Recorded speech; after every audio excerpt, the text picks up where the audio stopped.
레위기 26장입니다.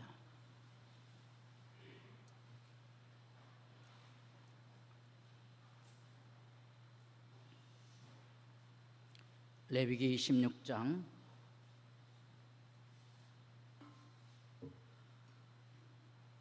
1절 2절입니다. 다 같이 한 목소리로 말씀 보겠습니다. 너희는 자기를 위하여 우상을 만들지 말지니 조각한 것이나 주상을 세우지 말며 너희 땅에 조각한 석상을 세우고 그에게 경배하지 말라. 나는 너희 하나님 여호와임이니라. 너희는 내 안식일을 지키며 내 성소를 경외하라. 나는 여호와이니라. 아멘.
감사합니다.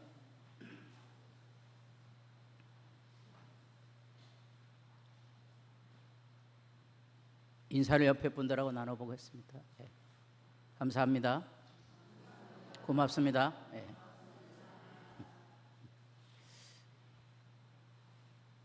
네, 따지지는 마세요. 네. 뭐가 감사하고 뭐가 고마운 건지 이제 따지면 또 싸웁니다. 오늘 이제 레위기 말씀을 그냥 이어가면서 그 안에 맥추절도 의미가 있는지를 한번 묻고자 하는 겁니다. 오늘 말씀은 레위기 21장부터 시작이 되었던 실천 규례 중에 종교적인 규례가 이웃을 사랑하라는, 그리고 범죄한 놈들은 때려잡으라는 아주 엄정한 심판의 말씀이 함께 어우러진 내용을 읽다가 뜬금없이 여기 퉁명스럽게 결론이 나온 거 있습니다.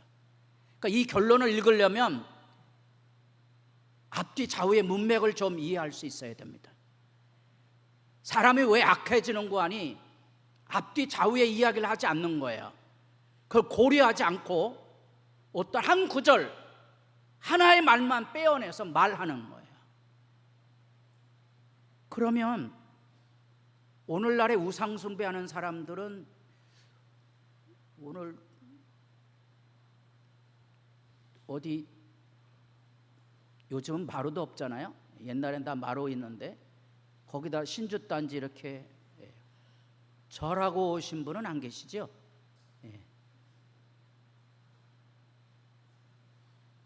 그런 분 안 계시잖아요. 그럼 우리하고 이 말씀은 여기 나타난 우상을 만들지 말지라 조각한 것이나 주상을 세울지 말고 조각한 석상을 세우고, 우리 아무것도 안 하는데 그럼 이스라엘 백성들이 이거 했을까요? 안 했을까요? 예? 안 했어요.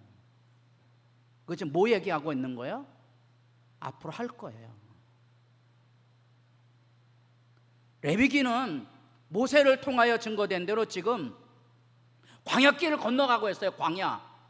광야는 마른 땅이라 먹을 것이 없어요. 뭘로 먹고 살았다고요? 하늘의 만나를 통하여 먹고 살았어요. 만나란 이름이 경이로운 고백이에요. 이게 뭐냐고, 좀 우리가 속된 표현으로 말하면 이게 웬 떡이야 이런 거예요. 그 광야를 열하루길만 갔으면 괜찮은데 고집을 부르다가 그냥 그거를 40년 동안 헤매게 된 거예요. 그러면서 이게 웬 떡이라는 이 감사와 경이로움이 변하여서 지긋지긋하다 불평으로 바뀐 거예요. 무슨 생각나죠? 옆에 사람 보지 마시고 누구네 집 부부하고 비슷하다. 처음에는 이게 웬 떡이야 이런 생각을 하고 경이로움으로 살았는데 이 40년을 치지고 볶다 보니까 지긋지긋한 거예요. 저 서울에 있는 교인들은 지금도 예배 시간 5분 전에 주무시면 제 책임이 아니에요. 어제 못 주무신 분은 일찍 주무시고요. 예배가 지긋지긋한 거예요. 그래 되도록이면 빨리 예배 끝나고 도망가기를 원해요. 지금 우상숭배 얘기는 그 얘기하고 있는 거예요. 그게 21장부터 25장까지 나왔던 내용들이에요. 그래서 이 안에도 정죄와 도덕이 함께 어우러져서 지금 우리에게 뭘 요구하고 있는 거예요? 너희는 우상 숭배하지 말아라. 그러면 여러분의 머릿속에 뭐가 생각되어야 되는 거 아니? 종교적으로 내가 하나님 앞에 절기를, 안식일을, 신년을 잘 지키고 있는가? 나 때문에 눈물 뽑는 사람은 없었는가? 말 한마디라도 내 자녀나 내 아내는 남편에게도 교회당 안에서도 함부로 말한 사람들은 가로 열고 받을지어다, 그거거든요. 레위기는 서슴없이 말해요. 그런데 우리는 그런 말씀을 아주 농담으로 듣거나 기분 나쁘게 듣는 거예요. 그래서 지금 이 명제가 여기 지금 속죄일이라는 십자가의 은혜가 없으면 레위기도 읽기 어려워요. 십자가 은혜가 없으면 부부 생활도 설명하기 어려워요. 교회 생활도 마찬가지예요. 주님의 십자가가 내 죄 때문에 내가 저주를 받아야 되는데 그 저주를 내가 감당할 길이 없는데 그 벌벌 떠는 두려움에서 예수를 만나지 않은 사람들은 자기가 교회 일을 하면 대단하게 교회 일을 했다고 착각합니다. 그 다음부터 이제 유세를 떠는 거예요. 부부간에도 마찬가지예요. 우리 집사람이 가끔 저보고 내가 당신 구해줬지, 당신 장가도 못 가고 그럴 텐데 아들 날, 딸 나죠. 따라해 보겠습니다. 가로 열고 받을지어다. 그건 불행한 거예요. 그 사람은 불행한 거예요. 십자가의 은혜가 있으셔야 돼요. 나 같은 죄인을 사랑하사 남편을 섬기게 하셨으니 감사합니다. 그리고 기쁘게 섬겨야지. 내가 해준 게 얼마나 큰 건데 이렇게 말하면 설명이 안 돼요. 교회 생활도 마찬가지예요. 처음에는 사람들이 다 겸손한 사람들이었거든요. 오만하게 된 거야. 왜 그렇죠? 죄사함의 십자가 은혜가 잊혀진 거예요. 그리고 여기 있잖아요. 여기 사회윤리, 종교윤리를 다 요약을 해서 오늘 안 지키면 죽는다 이 얘기하는 거거든요. 그리고 농담으로 듣잖아요. 우리가 지난번에 안식년, 희년 이런 얘기 했어요. 유대인이 이런 건 지키지 않았거든요. 우리도 몰라요. 그래서 다 땅 문서 가져오라 그랬는데 한 분도 안 가져오셨대. 땅 문서 가져오셨어요. 도장을 찍어야 돼요. 누구 도장을 찍어야 돼요? 여호와 이름의 도장을 찍어. 이거 내게 아니다. 그리고 가지고 왔어야 돼. 그걸 땅 문서 가져와서 교회 헌금하라 그러면 종교 착취예요. 그건 이단이에요. 재산권은 교회가 함부로 말하는 게 아니에요. 교회 함부로 헌금하라 그러시면 안 돼요. 가난한 자들이 헌금하게 되면 그 교회는 저주받아요. 있는 사람들이 내셔야 돼요. 이게 지금 그 얘기하고 있는 거거든요. 그게 우상숭배와 아닌 거의 차이예요. 우상숭배는 자기가 주인이라거나 종교를 위해서 당신이 희생해야 된다고 함부로 명령하는 거예요. 이거는 거짓된 겁니다.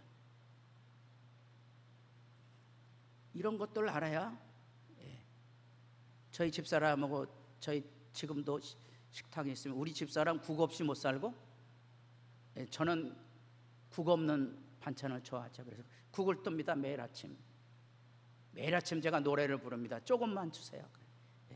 그럼 우리 집사람이 사랑이 너무 많아갖고선 그래도 해갖고 자꾸 고기를 골라줍니다. 고기만 낼랑 있으니까 맛있어 보여요. 신통찮게 보여. 그 또 국물을 더 붓습니다. 저는 이제 국도 젓가락으로 먹거든요. 저를 나쁘게 보지 마시고요. 저 이북 사람 습성이 있어서 저를 어렸을 때 국을 안 먹었어요. 그래서 그런 게 지금도 남아 있는데 그럼 국 조금만 주세요. 이게 이해가 안 되는 거야.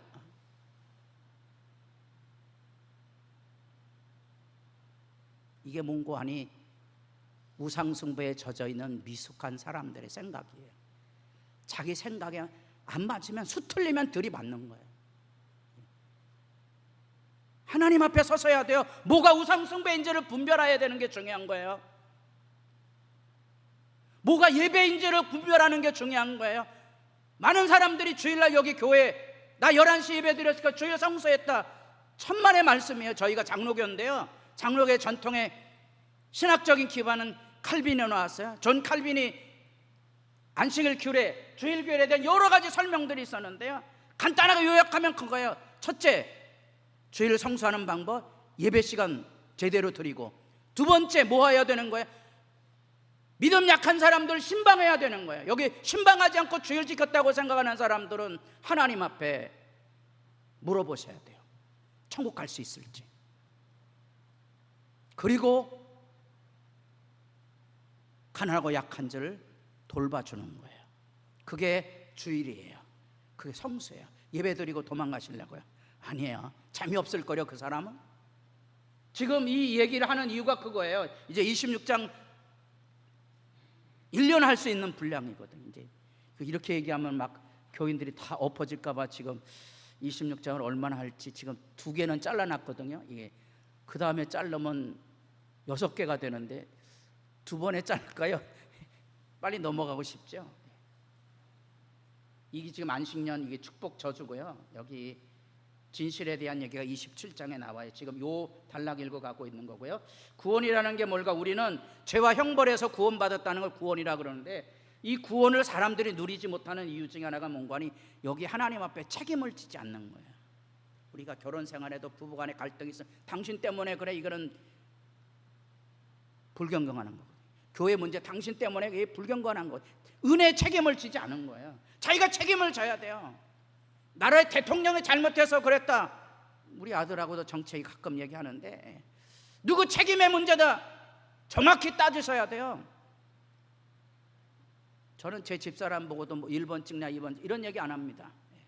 여기 어르신들 뭐 선거철이 되면 아들 딸들이 전화한다 그러더라고요. 예.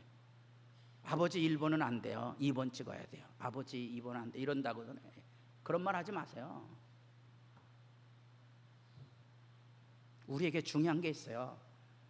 나는 책임을 다하고 책임을 다하는 것을 분별하며 사는가가 중요한 거예요. 자, 그러면 이제 구약에 우리에게 익숙지도 않은 맥추절을 제가 처음에는 보리 추수만 하는 줄 알았어요. 그래서 보리 맥자만인 줄 알았어요. 근데 밀도 추수하는데, 밀은 이제 이때쯤 되면 첫 열매거든요. 그러면 다시 역사로 배경으로 돌아가셔서 맥추절의 근본 의미는 하나님께서 이스라엘 백성을 애굽의 종살이에서 건져서 지금 자유의 세계로 왔어요. 자유의 세계에 왔는데 거기는 무슨 땅이라고요? 광야, 먹을 것이 없는 땅이에요. 그럼 거기는 이제 하나님이 준 만나로 살았어야 돼요. 그럼 레위기는 아직 농사를 짓지 않았는데 들어가기 전부터 그 얘기하는 거, 너희가 들어가는 땅에 들어가거든 뭐 해라? 구원받은 은혜 유월절을 지키고 50일 동안 이 보리와 밀이 익어가는 그 기간 동안에 50일 동안 하나님 앞에 매일 기도하고, 제사장들은 하나님 앞에 매일 50일 동안 성도들이 추수한 첫 열매처럼 소중한 것들의 열매가 거두어지는 대로 지역마다 추수 날짜가 다르니까 들어오거든 그것을 가지고 제사를 드리고 기도하라. 이게 50일이라는 히브리어의 오멜이라는 게 있어요. 그러니까 맥추절은 하루 이렇게 지키는 게 아니고요, 50일을 지키는 거예요. 6월절 우리로 얘기하면 십자가, 여러분들이 부활하셨을 때 부활절 아침에 부활의 영광을 만난 사람들이 기쁨으로 돌아가서 사람들에게 예수 부활했다고 증거하죠. 그 장면을 생각하셔야 돼요. 6월절이 지키게 되면 그 다음 안식일을 지나고 우리로 얘기하면 주일날 뭐 해야 되는 거니? 밭으로 다 나가서 첫 열매를 묶어야 돼요. 농사를 지는 사람, 그 첫 열매는 하나님의 것이라는 고백이에요. 다 밖으로 나가야 돼요. 이 비슷한 정황이 예수 십자가에 있어요. 주님의 십자가가 드려지고 부활의 날 여인들이 무덤으로 찾아오죠. 여인들이 만나서 나가서 예수 부활했다고 살피죠. 그게 맥추절의 기본 의미예요. 그 50일 동안 뭐 해야 되는 거 아니?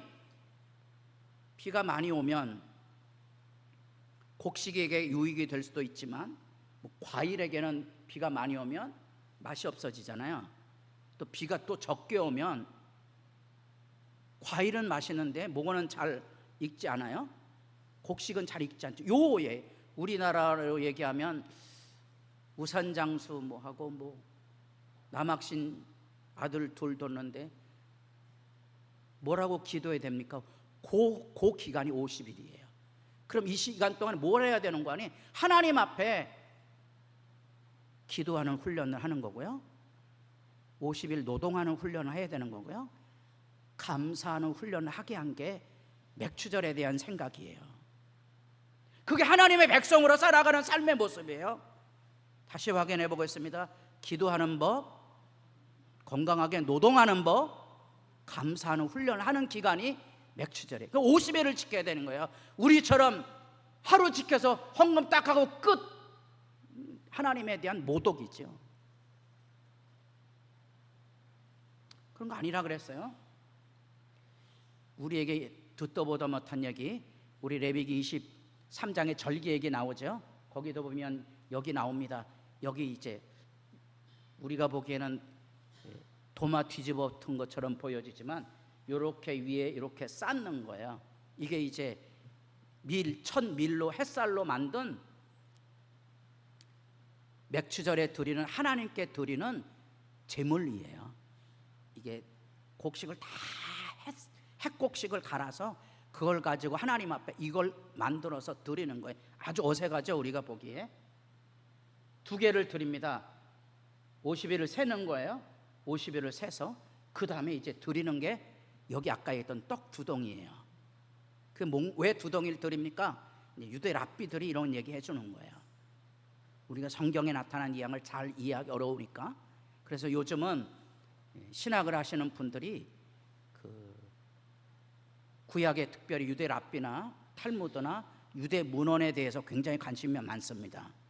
요즘 성경을 번역을 해도 유대 학자들이 참여하게 만드는 게 이제 일종의 상식이 됐습니다. 그 떡 두덩이는 햄미를 둘른 첫 열매의 개념이 있다. 하나님께서 양식을 주셔서 드리는 감사. 또 하나는 신명기 9장에 가보면 십계명을 돌비 둘로 만들었거든요. 그러니까 말씀을 주신 것에 대하여 함께 한다는 그게 유대 랍비들의 생각이에요. 그래서 지금도 그 유대인들은 이 맥주절이 되면 유치원에서 놀이를 하는데 무슨 놀이 하는 거 아니? 핵곡식을 만들고, 오늘 여러분 기대하십시오. 떡이 나가는데요, 송편이 나갑니다. 그러면 맥주절에 주일학교 학생들이 뭘 하는 거 아니? 송편 같은 것을 빚는 거예요. 이게 뭐죠? 감사의 떡을 빚는 거예요. 두 번째 행사가 뭐 하는 거 아니? 율법의 옷을 같이 입어보는 거예요. 그게 유치원에 실제로 하는 거예요. 그러니까 성경을 생활 속에서 배우는 거예요. 이렇게 해와 비를 주시는 하나님께서 우리의 삶을 인도해 주실 것을 기도하고 열심히 땀 흘리고 주신 것에 대해서 감사하며 살아가는 법, 그게 77절이 가지고 있는 이 맥주절의 의미이고요. 여기 지금 솔로몬 시대 때 하나님 앞에 성전을 봉헌하고 이 절기를 지켰다고 말하지만 이후에 이스라엘 백성은 절기를 잊어버려요. 다 관심이 없어요. 오늘날 우리들도 마찬가지잖아요. 맥주절 따로 지키죠. 예수 십자가의 부활 그날부터 50일을 세서 여러분 교회 와서 기도해 보시는 분 보셨어요? 다 관심 없거든요. 이게 이제 이스라엘 나라의 멸망이에요. 그러면 신약 시대 때는 맥주절 오순절이라는 50일에 대한 표현이니까요, 오순절의 생각으로 바뀌게 됩니다. 뉘앙스가 좀 달라집니다.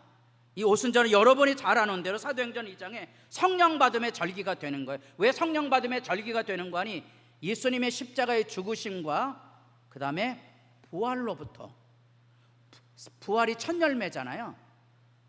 구약의 맥주절을 지키는 출발이 첫 열매를 드리는 그날부터 50일을 세웠다 그랬잖아요. 같은 거예요. 예수님께서 40일 동안 부활하셔서 제자들에게 가르치시고 한 10여일 동안 기도하다가 성령을 받았어요. 그날은 무슨 날이라고 그래요? 오순절이라고 그래요. 같은 구약의 맥주절 77절이 신약에는 오순절로 되어 있는데, 그러면 오순절에 대한 우리의 생각은 뭔가 하니, 여기 하나님께서 우리에게 주어진 모든 삶, 우리의 일상의 노동과 소득에 대해서 감사하는 훈련 이외에도 너희들에게 준 하나님의 은혜를 이웃들에게 증거해야 돼. 예전에는 곡식을 거두어서 먹고 살고 감사하며 이웃을 돌아보는 삶을 살기를 원했던 맥주절의 의미가 오순절의 의미 안에는 단순히 곡식과 양식을 거두고 복을 받아서 가난한 이웃들에 나눠주는 것 넘어서, 이제는 너희들이 한 영혼 한 영혼, 한 사람 한 사람 예수 구원의 자리로 돌아오게 하는, 사람을 구원하는 복음 전도의 사명으로 재확증되는 절기가 신약의 오순절입니다. 그래서 오순절날 이렇게 성령이 임해서요, 다 같이 보겠습니다. 다 성령의 충만함을 받고 성령이 말하게 하심을 따라 다른 언어들로 말하기를 시작하니라. 이제부터 말이 바뀌는 거예요. 이 말이 뭔고 하니? 예수 전하는 말이 되는 거죠. 많은 사람들이 교회 안에 들어와서 이 말의 거룩성을 지키지 못하고, 제가 너무 자주 얘기하지만 교인들이 자기 콕 찍어 얘기하면 시험들은 말을 못하니까 좀 안타까워서 제가, 그런데 저는 꼬두밥을 좋아하지만 진밥도 잘 먹습니다. 제게 충성하신 권사님이 밥 짓는 걸 이렇게 보고, 우리 목사님 꼬두밥 좋아하는데 누가 진밥을 만들었어? 따라 해보겠습니다. 결코 하나님 위한 거 아니고, 목사 위한 거 아니고, 목사 잡는 이야기고 하나님 멱살 잡는 이야기라는 거 잊지 마세요. 이게 아까 얘기한 것처럼 26장 1절 2절 이 말씀이 나타나고는 우상숭배가 뭔지를 아셔야 돼요. 그게 우상숭배 안에 있는 어리석은 범죄의 사람들이에요. 뭐가 우상숭배인지를 오늘 내가 분별하며 살아야 돼요. 이게 옳은 일인지 그른지를 오늘 분별하며 살아야 돼요. 오늘 분별하지 않는 사람들이 우상숭배에 젖어 살아갈 수밖에 없는 거예요. 그러면 여러분들이 금방 지금까지 살아온 것 주의 크신 은혜인데 내가 지금까지 사람이 엉망으로 살았다는 것이 느껴지게 돼요. 신약의 오순절 잊지 마세요. 이걸 예수님께서 실제로 말씀하셨어요. 이게 예수님의 마지막 유언이죠. 그러므로 너희는 가서 모든 민족을 제자로 삼아, 다 같이 보겠습니다. 아버지와 아들과 성령의 이름으로 세례를 베풀고 내가 너희에게 분부한 모든 것을 가르쳐서 지키게 하라. 제가 왜 말씀인데 웃음이 나는 거 아니? 우리 손자가 내 말 안 들어서 제가 등짝을 때렸더니 뭐라 그랬다고요? 고발한다 그랬다고요. 너 어디서 그랬니? 학교에서 가르쳤대요. 제가 이제 젊은 친구들랑 친하기 위해서 제가 다른 데 손대면 어려우니까 여기 팔뚝 튀거나 남한 남자애들은 어제 등짝을 때렸다가 우리 선생님이 옆에 있었잖아요. 따라 해보겠습니다. 시겁했다. 얘가 경찰서 가서 고발하면 어떡하죠? 여러분이 좀 말려주세요. 가르쳐 지키게 한다는 말이 사람들은 농담으로 하는 거예요. 여러분, 목숨을 걸고 사랑하지 않으면 이게 실천되는 게 아니에요. 교인들이 한두 번 말해서 듣는 게 아니에요. 여러분의 자녀가 신앙생활 잘 하길 원하십니까? 목숨을 걸고 사랑해 주시지 않으면 공감이 안 돼요. 공감이 안 되면 이게 불가능한 거예요. 왜 교인들이 교회는 열심히 다니는데 말씀은 가르치지 않는가? 왜 복음 전달하지 않는가? 사랑이 없어서요. 할 마음이 없는 거예요. 유대인 얘기 제가 자주 해요. 나쁜 사람들이기도 하지만 원칙은 다 알고 있어요. 그들이 사랑이 빠져서 그렇죠. 예수를 안 믿어서 그렇죠. 원칙은 잘 알아요. 유대인들은 아이를 낳으면 13세까지 외식은 없어요.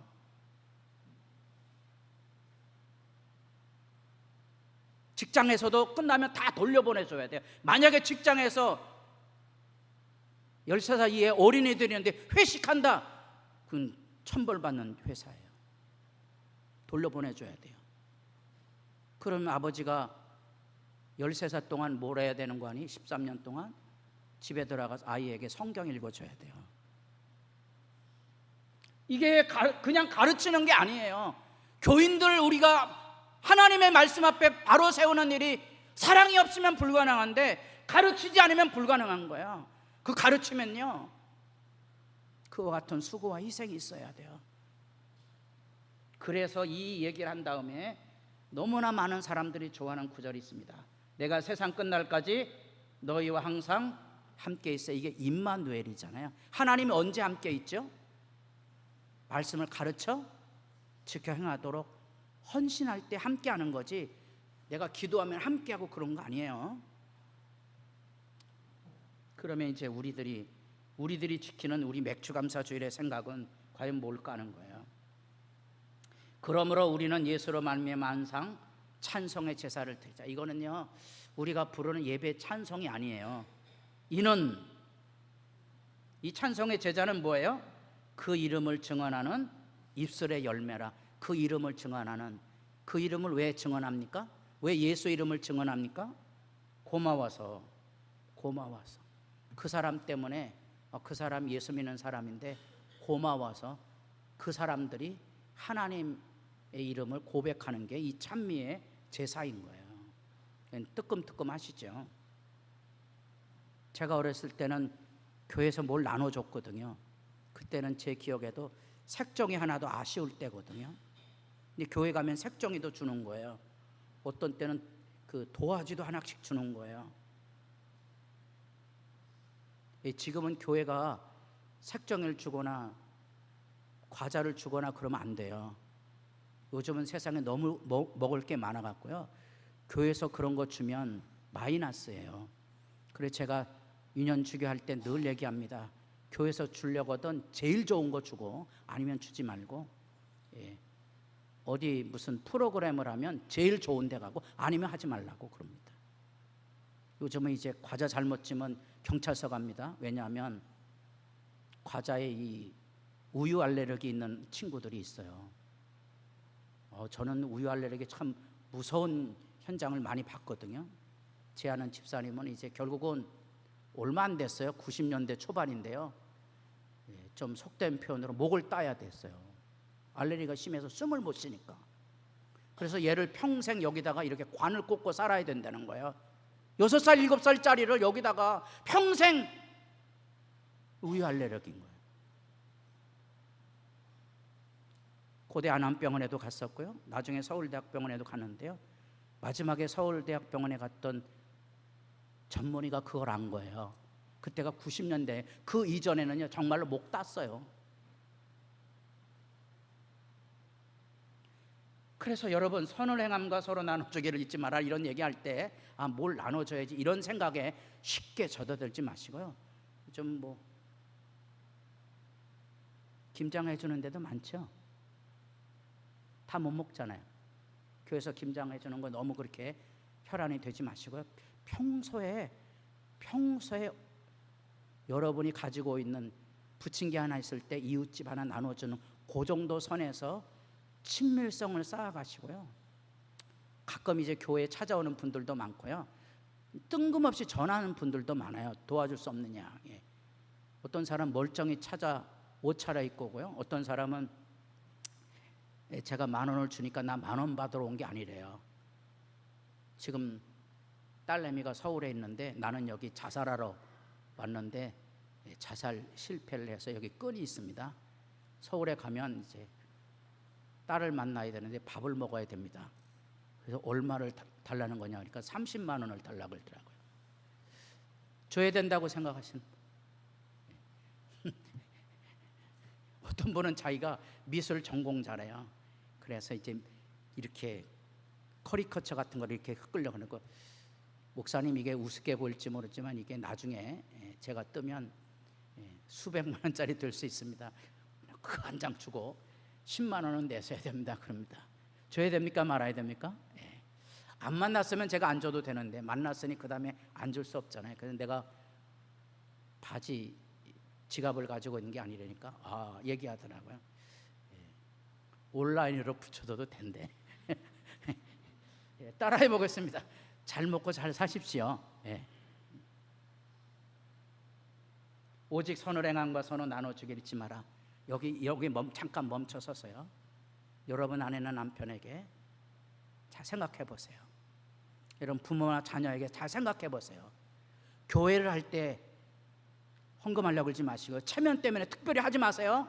남이 한다고 가난한 사람들 헌금하게 하지 마시고 내가 하면 됩니다. 거기까지 잠깐 생각해 보셔야 돼요. 이게 그거예요. 이게 이 같은 제사예요. 우리가 맥주절기를 지키는데 맥주절기는 여러분이 잘 아는 대로 레위인과 집에 있는 종들과 나그네와 함께 먹고 마시는 거예요. 여러분의 것을 내놔서 헌금했다고 그 끝이라고 생각하지 마시고 여러분의 아내나 가족에게, 교회에서 누군가에게 여러분은 따뜻한 사람이었는가를 살피는 데야 이게 절기의 의미인 거예요. 그래서 이 절기의 의미 안에 우리가 성령의 신약시대를 살고 있다면 이 고린도후서 11장에 바울이 고생한 목록이 나옵니다. 제대로 자지도 못하고 먹지도 못하고 두들겨 맞고 옥에 갇히고 바다의 위험, 강의 위험, 수도 없는 10여 년이 넘는 고생길에 다녔거든요. 그 얘기하는 거야. 이 외에는 그거 중요한 거 아니다. 정말로 내 삶 안에 내 속 안에 마음 아픈 게 있는데 모든 교회를 위하여 염려하는 것이라 이거예요. 누가 약하면 내가 약하지, 아니면 누가 실족하게 되면 내가 애타하지 않더냐. 한 영혼에 대한 애탐이에요. 제가 가끔 얘기했죠. 11조 했다고 끝이라고 생각하지 마시고 여러분 조카 중에 가난해서 학업이 없다면 학비 좀 보태주세요. 누가 약하면 내가 약하지 아니하며 누가 실족하게 되면 내가 애타지 않더냐. 이게 우리가 지키는 맥주절의 의미예요. 매일 건강하게 노정하자. 그리고 감사하고 그 누군가에게 따뜻한 사람으로 살아갈 때 배나도 한 영혼이라도 한 사람이라도 어려움 당하거든 아파할 줄 알고 울어줄 줄 알고 손잡아줄 줄 아는 그 삶이 여기 하나님 앞에 지키는 우상 숭배하지 않는 참된 절기와 예배의 모습입니다. 행복한 예수쟁이들이 되기를 진실로 바랍니다. 기도드리겠습니다.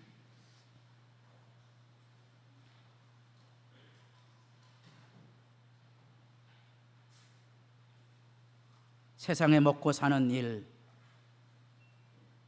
매달리지 말고 살 것을 50일 동안의 오멜의 제사를 통하여 훈련하게 하셨고 이제도 성령을 부어주셔서 복음이 예루살렘에서 여기 화천 땅까지 누군가는 지게에 쪽복음을 지고 와서 여기 복음을 전했던 복음전도의 사역이 여기 열매 맺어 화천교회가 세워져 있습니다. 우리가 지키는 맥주감사절은 무엇입니까? 우리도 우상 숭배자가 되지 말고 하나님 앞에 묻고 대답하며 살게 하옵소서. 누군가에게 나는 따뜻한 사람이었는가? 누군가에게 나는 예수님을 기억하게 해주는 사람이었던가? 살펴서 돌아보는 시간이 되게 하시고 기쁨의 나눔에 참여케 하옵소서. 예수님의 이름으로 기도드립니다. 아멘.